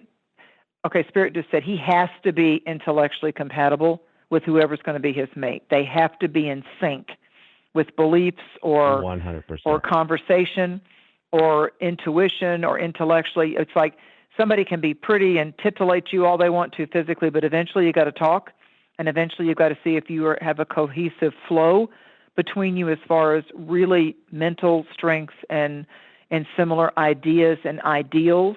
And that's what's building strong around you this year. I feel like it's less physical and more mystical with you as far as connecting with your tribe, friends, a lover. That the whole bar is going to get raised as far as, and maybe you're shifting away from one societal type of group or hanging out with certain people in a certain place. And I just feel like that's what's undergoing an upgrade with you. If I were talking to you astrologically, I'd say it's an 11th house thing, which is interesting. So 11 may be your number. So it has a lot to do with, I'm really digging on being able to hook up with these people that I just feel so intellectually fired up with. You know, I'm having a good flow back and forth with these ladies and gentlemen, and I'm motivated by it. It's like you're a motivator, but you're especially thrilled when you meet up with those that can motivate you. You understand that? I love it. I I'm ahead of my time. You nailed it. Nailed it. Yeah. Just moving into all this and feeling really groovy. Yeah. Cool, man. Wow. Good read. Well, congratulations on the first time calling, and congratulations on all the people I can see that you're going to help encourage and motivate, and not just BS talk either. You really listen well when someone is struggling with a concept or an idea or some type of life trial. And I see you as like, when you say you're ahead of your time, I feel like you're kind of like a natural therapist, but you don't need the applause for it. I stayed up and talked to this guy for like 4 hours one night while he helped me through something. So I didn't prep Mary for that or nothing. All good, she just man. knows it. You've done it for me. Yeah, man. Right? For sure. Yeah. There's your tribe. There's the tribe. There's the Aquarian tribe. Hey, there I'm gonna it be is. I'm going to be hollering at you, Mary. Thank you, guys. Love you. Thank you. Thank you. And when you think about a wheel, Joe, to finish up with him, when you think about getting the Wheel of Fortune or wheels in motion or the great wheel in the sky, there's spokes in the wheel sometimes too. You know, guys like to have those, some girls like to have those fancy rims. You know, they used to pay extra money to get fancy rims on their car, or big old rims on the truck. You know, them rims, you know, how does the wheel look? You know, actually get stuff product to shine the wheels on the car, you know, like tire cleaner and wheel cleaner, stainless steel cleaner. So, but the olden wheels, the wooden wheels, they had spokes in them. Like there's actual anchors inside the wheel because it's in motion if you don't have some kind of brakes or anchors to balance out the weight of the wheel. So there's intricate, like tribe again, like a medicine wheel, the sacred hoop, you know. It's so wheels have rich symbology as a spiral or a sacred symbol. There's a lot of wheel-looking symbols in Reiki as well. Yeah. Cool. Look at this. We're down. I bet 406 is like, finally. That's 406, right? I can see. 406 area code. You're on the air with Mary Dusina. Who are you speaking with? Hi, Mary. Hi, Joe. This is Catalina. Do you have to take a break first? No, go ahead. Just go for it. Hi, Kat. I feel like I got two cards that fell out. One of them is the Death card reversed, which means you've gone through some kind of transformative, alchemical, like the Phoenix. You know, it's like you're a person that has these regular mystical combust. You know, it's just like, okay, learned that, done with that, and I'm going to let that fire, ceremonial fire, teach me, and then I'm going to just, I know that from the ashes, I'll rise from the experience, and I'm better for it, but I needed to purge that. So there's something about purging with herbs or purging with liquids, or like you're really into elixirs or tonics, and that you can help advise people to do with certain things that might help them when they get stagnant or they get stuck, or maybe even sometimes be dealing with something that's a challenging illness of some kind. I feel like you have a lot of knowledge that you can instigate and get people going on that. Your second card is the King of Swords, and it's interesting because the swords, again, the air element. So I feel a lot of earthiness with you, but I feel like you're going to be attracting in more inspirational, intellectual signs, like hanging out with people that have strong Aquarius or Libra or Gemini in their mainframe makeup, like maybe the sun, moon, rising, and those times of the year. So think about 2021. Right now we're in Aquarius, and we're talking on the big Aquarius stellium, and then the next season of that air sign will be, the next one will be Gemini, right around Memorial Day into the right before summer solstice. Gemini is the last sign of spring, and then before we go into summer. And then the autumn sign, the beginning of autumn, is Libra. So Libra people, Gemini people, Aquarius influences, as well as those timelines in 2021, I feel like are going to be transformational, transmutational, alchemical, and I feel like it's like old self, like when your phone or gets too full of pictures, or you got to open up some space, like a delete. Delete the okay, cache. it's like, yeah, thank you. What's going to happen is the death card for you reversed is about, I feel like, Kat, that you're going to be like deleting and going through your emails and emptying spam and emptying trash. And it's not that you didn't respect all those lessons or all those triggers or all those blessings, but it's like you're opening up space because there's so much new coming in now. I feel really invigorated at what's coming towards you this year. Now, the King of Swords can be a person. It can be a very intriguing, motivating, electrical yang energy that comes into your world. Somehow in their chart, air will be presented as a strong element in their chart, like the chart ruler or the moon or the rising sign. But it also could be a male. Butterflies are all over the throne, birds, songbirds, the sky, cloud beings. It's going to be someone that, I think it's been a while since you've actually hung out with somebody that gets you, like really just gets you naturally. Like you're not competing with them, you're not being the therapist or the healer for them or the emotional coach for them. I feel like that you're going to meet someone this year, probably before August, that is fun to invite stronger into your life, that has done a lot of personal work on themselves as well, so they're not dragging your energy down. Like your energy's not going down to be with them, yet they'd be all motivated to be with you because of your life experience and your skill sets. I feel like it's going to be balanced. But it could also be someone that you actually really like or really find as a favorable add-on asset in your life. Are you single? Yes. Okay. Yes. Well, I'm just going to go. I'm going to go out there and great. tell you that there. I'm going to tell you that there's some kind of nice snack coming in for you on some kind of vibratory level there, girlfriend. Like that guy says, like what is him. it, Sasha Bonavie or whatever? He's like a single and ready to mingy. Is that what he said? Yeah, I like it. Well, I'm a Virgo, and I liked what you said about Virgos, that on the 20th that something's ready to start. So I thought maybe you give me a little ritual I should do. Be open to it. Like I'd like you to, when you it feels like that you really heal when you get grounded and get outside. So carry like a little mirror with you outside, and like the old fairy tales, mirror on the wall, instead of who's the fairest of them all, use that mirror as your magic tool, as your alchemical visual affirmation and setting of intentions, and say, I love myself, I accept myself, I know what I bring to the table, and I allow and summon.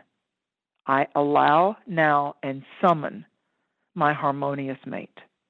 Yeah, I'm going to try that one too. All right, yeah, and then at the end say, and then at the end, feel it. Don't just say the words, feel it. Look at your eyes. Don't close your eyes at first. Look at your eyes and say, I summon it. I allow it. I'm worth it.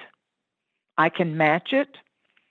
And then you close your eyes for a moment and breathe in deeply on this little ritual with this mirror. Then you can close your eyes. You're still holding the mirror. Then you can close your eyes, and then you open your eyes and you say, I claim it and I receive it. So be it.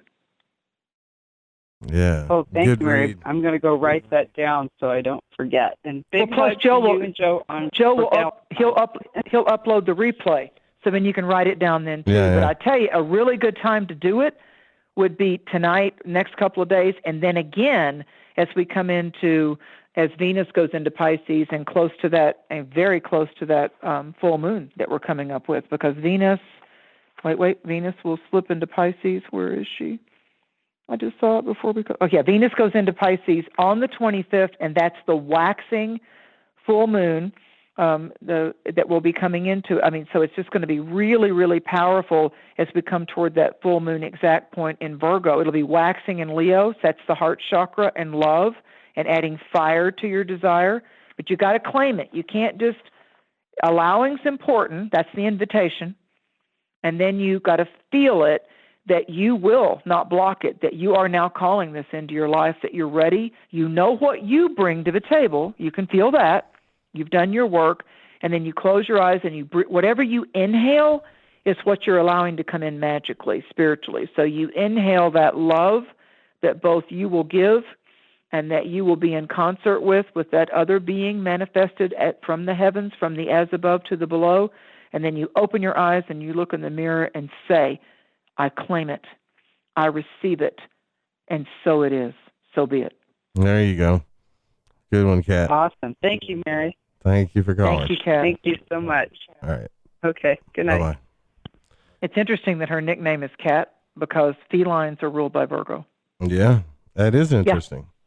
Yeah, very, songbirds are very Gemini. Yeah, songbirds are Gemini, but cat, feline, is very Virgoian. Think about cats. They're very aloof like Virgos can be. It's like, yeah, feed me now. Okay, touch me. That's it. Singy and ready to mingy. Let's see. All right. I like that. Yeah, you know who I'm talking about, right? That guy. He's cool. Yeah. Let's see. 58. Good night. 586 area code. You're on the air. I gotta get glasses or something. You're on the air with Mary Dusina. Who are you speaking with? Go get cheaters at the dollar store. Cheaters. Hey, this go is get James. cheaters at the dollar store. What's up, James? Not much. You having vision problems there, Joe? Yeah. I can't see the numbers. They're a little blurry. To be honest with you. Go to the Dollar Tree. Go to the Dollar Tree and get 3 different cheaters. Go get the 2, the $2.50, and the $2.75. It's incredible for $1. Dollar Tree. Just go get your cheaters. In the country we call them cheaters. Go get you some dollar cheaters. All right. I use them all the time. It's I just great. had to joke because I'm legally blind, so I just had to do that. Yeah, well. Oh, that's funny. Oh, well, here we are talking about cheaters. Yeah. And so he had to, good for you. I love it. You got the 6 of Cups. Now, the Cups, 6 is about building security in your world, especially emotionally and psychically, personally. And you got the 6 of Cups, and the Cups are hearts and regular cards. So the 6 has to do with some kind of former kindness or some kind of past life, this lifetime, some kind of past goodness, kindness, paying it forward, donation, sweet spot that you did to help another weary soul on their path, be it word, deed, or just, helping them. It's coming back to you, but it's not necessarily got to come back to you from that specific issue or person, but it's like you've got some good karma coming in around you to help you be able to accomplish and feel lifted up in a certain scenario in your life over the next 2 months. So I feel like there's some kind of bounty or harvest or gift from the divine that's coming in around you because of when you could have been selfish, when you could have not give a damn, you did.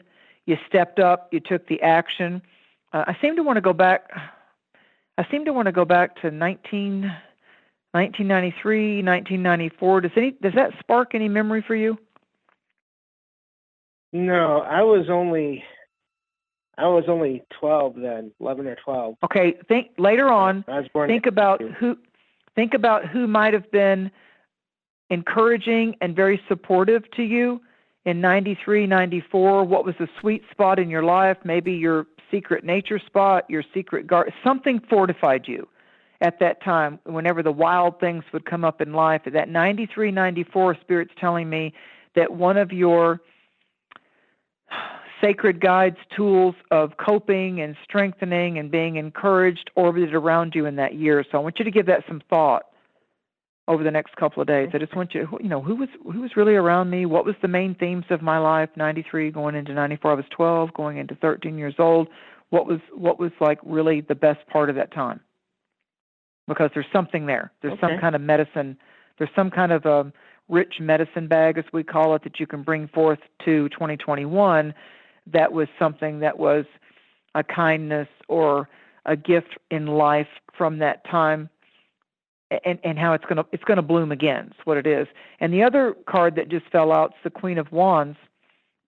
Somehow there's going to be a woman that is encouraging and inspiring. This is the queen that has Leo the lion on her throne. She's holding a sunflower, so it has a lot to do with the time of year with Mother Nature when the sunflowers bloom. Sunflowers need sun. So depending on where you live, like I'm in a four-season area and the sunflowers start to pop up. You know, they love to start popping up like into March, April, where I'm at in the mountains here. So there's something about, if you look up what is the flower totem meaning of the sunflower, or you can ask Google or start to understand, you know, everything about the sunflower is edible. The oil from the sunflower is healthy to put on your skin or to cook with. It's a single flower on a branch that actually, and I've taught kids to do this. Go out at 9 o'clock in the morning, look at the sunflower. Which way is it facing? Go out at noon, look at the sunflower. The flower is so alive, it actually turns with the sun the whole day. And there's only one big bloom to look at. So there's something about Leo, there's something about the sunflower, there's something about something of a powerful, like a sunflower is like on a magic wand, you know, it's got a big old stem, you know, so there's something about a Leo female or an encouraging female or something to do with a powerful female. I mean, Leos are powerful, inspiring, instigating people when they come into our life. And it's the balance sign to Aquarius. So I feel like there's a changing of the guard going on with you. And I feel like the way Spirit's finishing this up for me is that tell him in his life garden, there's some new flowers socially coming into his life garden. And sunflowers are happy. They're bright. There you go, James. Good one. Interesting. Well, thank you. All right, brother. Thanks for your call. James Salcedo from Salcedo Paranormal. All right. Let's see who we got next here. 540 area code. You're on the air with Mary Dusina. Who are we speaking with? Yeah, Joe's Mike. How you doing? What's happening, Mike? Bless you, Mike. Mary, either cards or a reading, you know, however you want to do it. Okay. For some reason, I want to like congratulate you and pat you on the back for something that you got yourself through. Okay. Like I feel like that you overcame something that was a bit of a challenge, and I feel like it's deep. It's real deep with you, and Spirit wants to say bravo to you, and that you came out of it well. You came out of it, and you grabbed the strength of the situation, the strengths of the lessons, and the card that you have is the Empress. I love this card. The Empress, a lot of times Empress has strong energy of the planet Venus and the sign of Taurus Libra. Okay. It's interesting. It's interesting. We were talking about a lot about the Taurus, but I feel like she's out in nature. She has what we normally see in America's Thanksgiving symbols and art with the cornucopia, the horn of plenty. And that's, you know, it's usually harvest time, and it's laying at her feet, and it's all the vegetables and squash and pears and everything at her feet.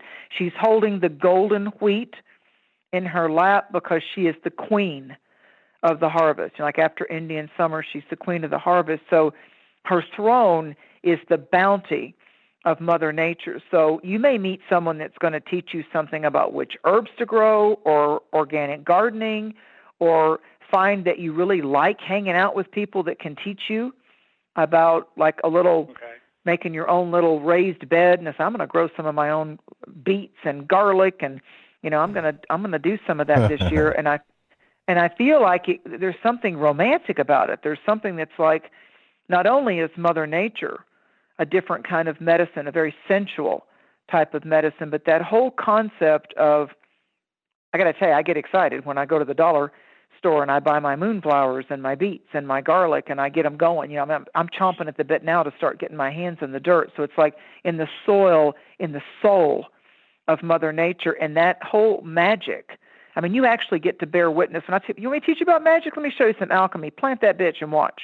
When they actually see the purple flower come up on the garlic, you know, and that everybody thinks, oh, is that purple flower, that allium going to turn? I mean, it's an actual antiviral. So I grow garlic every year, besides being half Italian.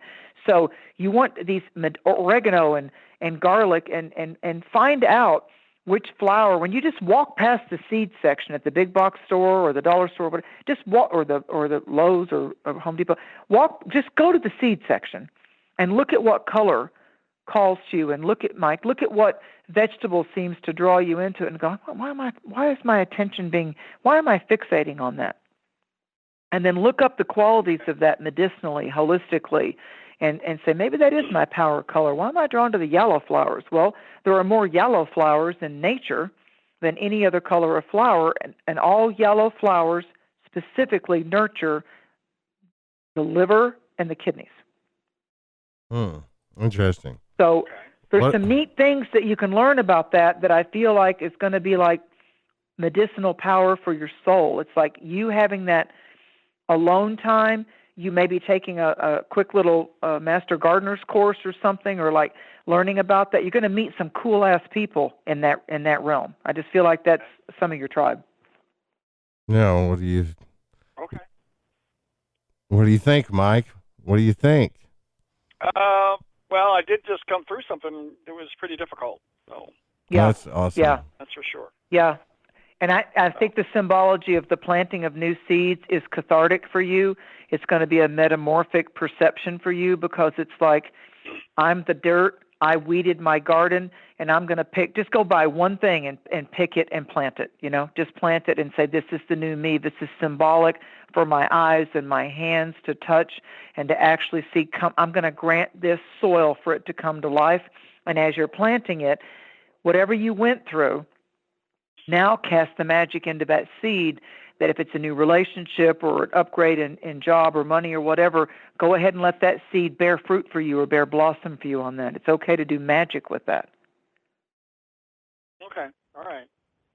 Let us know, though. You got to call. You got to call back. You got to call back and let us know when it's planting season.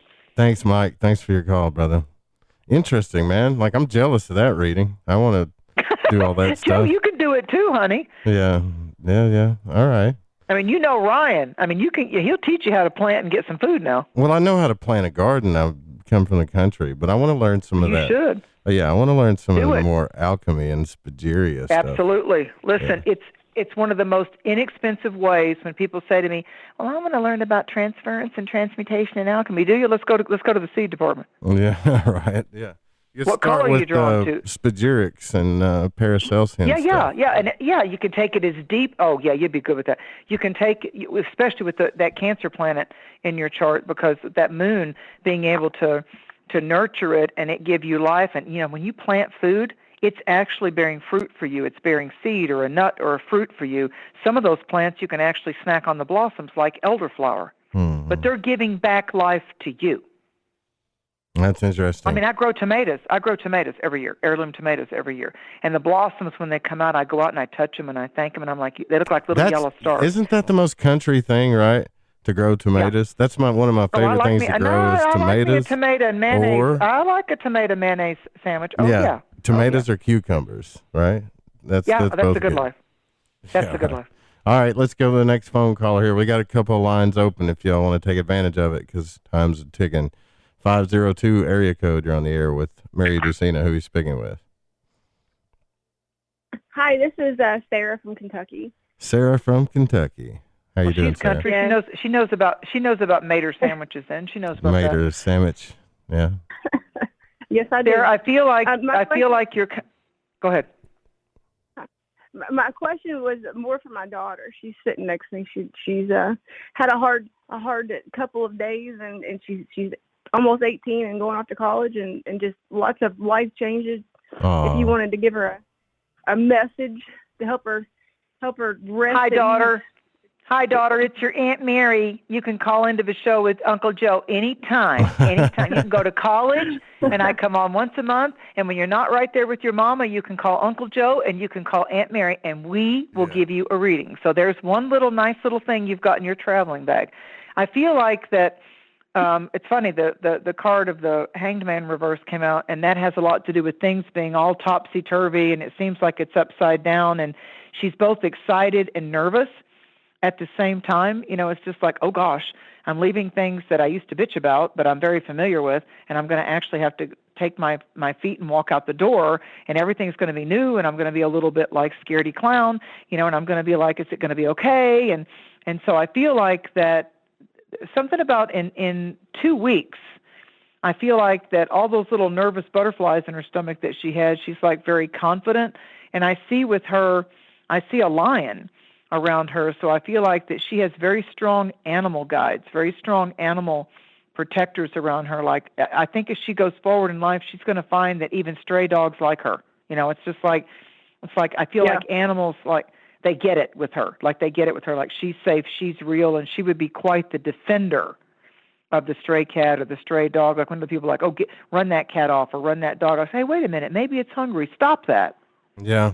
So I feel like she's going to somehow have an actual natural skill in learning what helps an animal or training animals or volunteering at a shelter. There's something about her that she has an old, ancient, even almost like Native American ability to quietly calm an animal, converse with an animal like they trust her.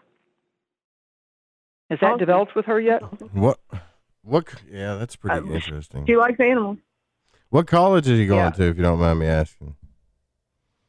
She's going to go to Indiana Tech in Fort Wayne, Indiana. Fort Wayne, Indiana. Softball. Cool. Play softball. And play softball. Yeah. Right on. No wonder there's a lion with her. She's powerful. She's she's a force to be reckoned with. I'll tell you that. Get her on the field. Yeah, she's a force to be reckoned with. So it's cool. Like always remember to put your holy shields around you when you're going out in competitive sports, because everybody's got that same kind of like, I want to win. No, I want to win. No, I want the strike. No, I want the home run. So put your shields around you and maybe work with the Archangel Jophiel, Jophiel. Jophiel's colors are like a really bright yellow and like almost like a sunset orange, and that angel works with the spirit of play, the essence or the energy of play. So good sportsmanship and being able to play the mean game and play it well. Well, congratulations. Okay. I'm proud of you. Yeah. Off to college. She's smiling.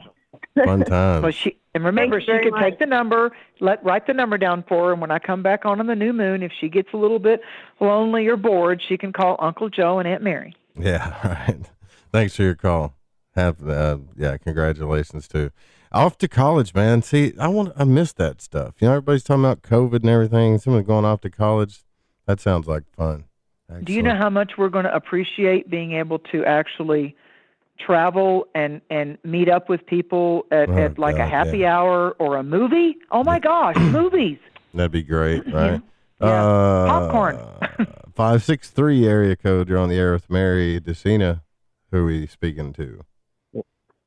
Hey man, this is Steven from Illinois. How you guys doing tonight? Good, Steven from Illinois. What's on your mind? You want a card or do you want you got a question for Mary? If you don't mind, Mary, just if you could pull a card for me, that'd be great. Absolutely. Thank you, Stephen. Thank you for your time and your loyal interest and your support of this. You got a very strong card. You've got what I would call the Falcon or the Aries card. You got the Emperor. And the Emperor has a lot to do with it's almost like when I lived in Florida, when you would go on speedboats or slow boats, they would say, I was like, how come I can go on racing speedboats and I feel fine? And then when the boat docks and it starts rocking back and forth, I start to be nauseated. Of course, I got teased because I was a mountain girl. Well, it's because you're from the mountains. That's why you're getting nauseated. But I love speedboats. But there's a thing they say when you live near the ocean where they'll say you got to get your sea legs. Like after a while, the motion sickness will go away. And the Emperor is like you've got your sea legs. It's like you're real steady. And I feel like that you have a gift of being able to have the perspective, as I was talking in the first hour, about looking at all four corners of the room. You're a very good observer.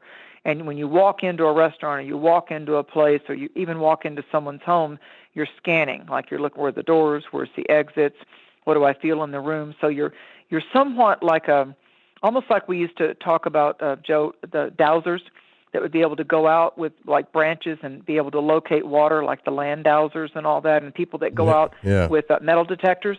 when they go out with metal detectors and they can sweep and find, like, they do it at the beaches all the time or in the mountains where they go out with metal detectors and intuitively tune into, or dowsing sticks with where there might be buried money or jewelry that was lost and things like that. And it feels to me like you're going to start a brand new venture.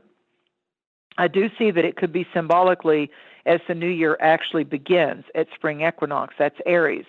And I feel like that there's something to do with you facing forward, going forward, breaking out of some kind of stagnation, and that you're going to literally seize the bull by the horns and go west, young man. It's like you're going to go out there. It's like a caravan, or it's like the old stagecoaches. Like you're not intimidated at all about the whole adventure and how it would be involved. And I feel like this is laying the groundwork for a very strong career path, job accomplishment, better money.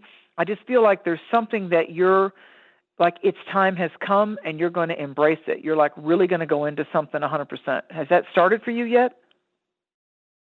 Yeah, actually, today. Wow. It's funny. I was talking to somebody about that today at work, and you totally laid it out right there. All I was wondering really was why I felt so, concerned, and I didn't know if I should be or not, and just go ahead and go forward. And thanks, Mary. I think you kind of helped me with that. Yeah, absolutely. Go for it. Absolutely go for it. This is absolutely one of those psychic readings where it's confirmation for you.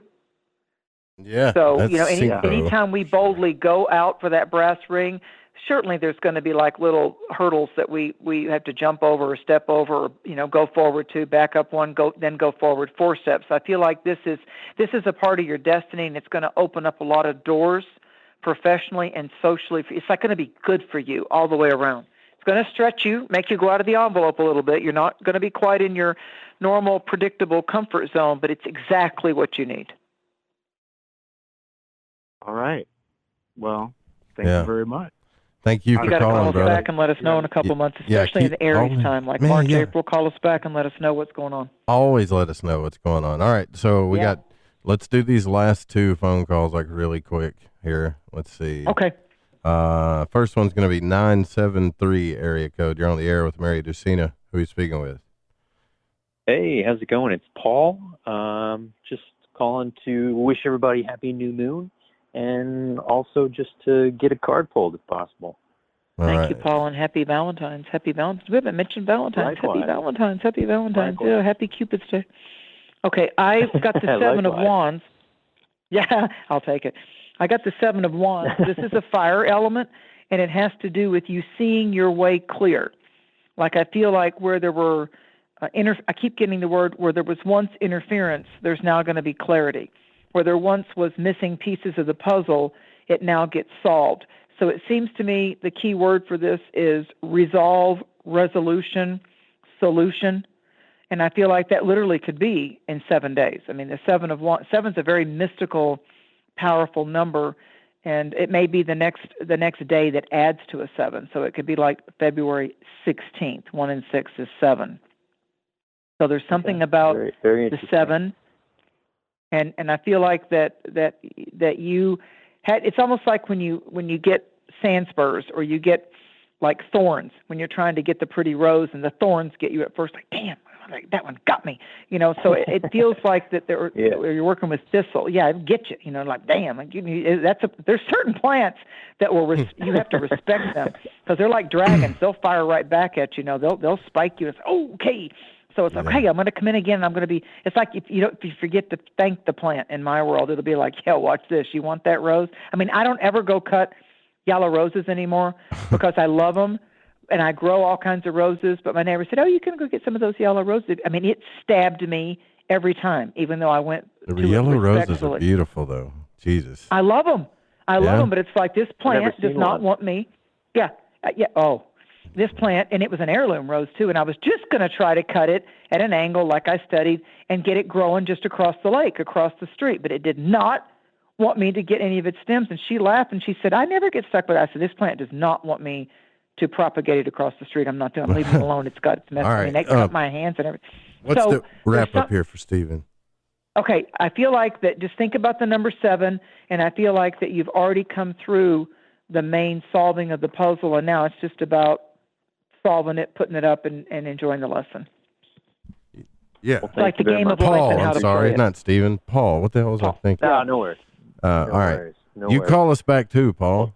Let us know what's going on with Thank all you. And lastly, the 7s are great too because I see 777 all the time. So I've seen there you go. There you go. Today. There's your power number. So, Thank you. Thanks, Paul. All right, last one that we got to do here. 812 area code. You're on the air. Who are you speaking with? 812. This is Penelope from chat. Hello. What's up, Penelope? How are you guys The tonight? last one. How's it going? Hi, Penelope. All right. You're the sweet Valentine of the night. Do you have a quick question, or do you want me to pull a card? I would be grateful for a card pull. Thank you, thank you, thank you. Thank you for the grateful. That was nice. Okay. Ooh, you got the card of victory. The 6 of Wands is the horse is decorated. The prince or the knight is coming back all decorated. He's the lead horse of all of his men have come back from the battle. Everybody made it. Everybody's fine. And it's a procession for a parade or a celebration, which is interesting because we have 6 planets in a parade of Aquarius, and this is the 6 of Wands. Now, Wands have to do with adventures, something you need to be thinking along the lines of what would be a perception for Penelope that has to do with something that's inspired living? What can I do to enhance my current circumstances, my life right now? Sometimes magically that starts with really cleaning your space. Because people say, well, I don't really have the money right now. So, all right, then really just bust your ass and clean your space. Wash the sheets, dust it, vacuum it, sweep it, whatever you have to do, because this is cleansing the old, dusty, stagnant energies. It's very magical. It's very magical. Yes. So I feel like if you'll do that, like love your environment, it upgrades you for the things that can be exiting or coming in your door. Does that make sense to you? Absolutely. There you go. That's it. Thank you so much for being the final call. Last call for alcohol. Thanks, Penelope. Good night. Yeah. Very good. Happy Valentine's Day, Penelope. And to all the Lighting the Void folks, tribe. Yeah. And you got one last wrap up thing for the energy with this Aquarius stuff. I want everybody final thing. I want everybody to really keep their cool between the 17th and the 19th when we have that actual pressure point of Saturn, the Aquarius Taurus. It's like the image is like it's the Aquarius rodeo, the cowboy or the cowgirl's getting up on the bull. But what the audience never sees is they have an electric Aquarius cattle prod, and they actually stab that steer in the back end. They shock it. It's a shock prod, and they shock it to come out of the gate. So there could be some shocking statements or some rapid fire changes or twists and turns that try to come up or do come up, and it's how we take the magic of Aquarius and get detached, stay in our center, remain aloof, that we can solve and resolve. Think about Mercury retrograde. Got to resolve it, got to revise it, got to revamp it, and got to reform it. There you go, folks. And if you want... And the next new moon will be Pisces, so we'll be talking about all kinds of dream and magical things then. And if you want a full life-changing reading, you need to go get one at marydusina.com. MARYDUSINA.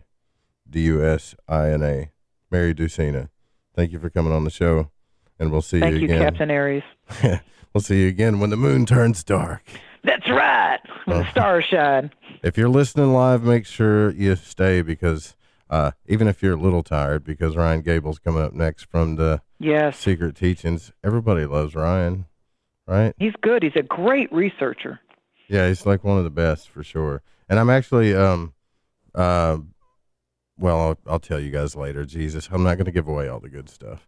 Not yet. Okay. You guys have a good night. Ooh. Thank you. Snap. Sleep tight and sweet dreams. Bless you all.